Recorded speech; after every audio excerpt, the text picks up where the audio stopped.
Syrian President Bashar al-Assad said Washington should pressure Turkey not to allow money and weapons into northern Syria, accusing Ankara and its president of backing terrorists. The Syrian leader also criticized U.S. plans to train vetted rebels to fight the Islamic State of Iraq and the Levant, ISIL, warning it could backfire, in a Foreign Affairs magazine interview published on January 26.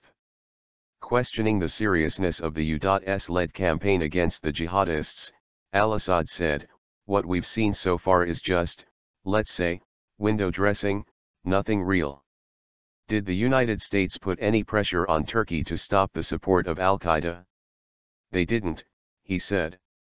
He was referring to his government's long-standing accusations that Ankara has backed rebel groups, including ISIL's jihadist rivals, the al-Nusra Front, an affiliate of al-Qaeda. When asked about his demands from the U.S., al-Assad insisted on pressure on Turkey, pressure on Saudi Arabia and pressure on Qatar to stop supporting the rebels, adding his expectation from Washington to form a legal cooperation with Syria and begin by asking permission from our government to make such attacks.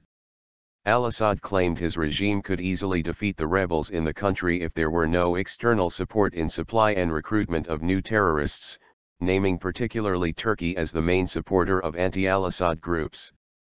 The problem is that they still have this continuous supply, mainly from Turkey, he told the magazine. Logistically, and about terrorist financing from Saudi Arabia and Qatar, but through Turkey, al-Assad said, when asked if Turkey is the country he is most concerned about. Al-Assad also said he blames President Recep Tayyip Erdogan personally, when asked about the Turkish leader.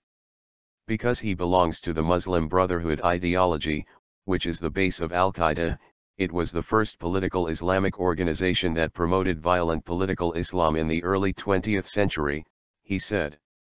He belongs strongly and is a staunch believer in these values.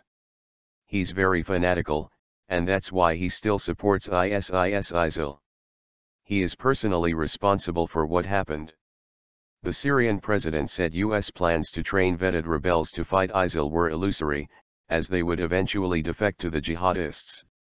Washington has backed the Syrian opposition since early in the uprising and has unveiled plans to train more than 5,000 vetted rebels in Qatar, Saudi Arabia, and Turkey to fight ISIL. Al-Assad said the planned U.S. trained force would be illegal and would be treated like any other rebel group. They are going to be fought like any other illegal militia fighting against the Syrian army, he said. Bringing 5,000 fighters from the outside will make most of them defect and join ISIL and other groups. The idea itself is illusory. The Pentagon has itself acknowledged that identifying and vetting potential rebel recruits for training is a difficult task that cannot be accomplished quickly without significant risks.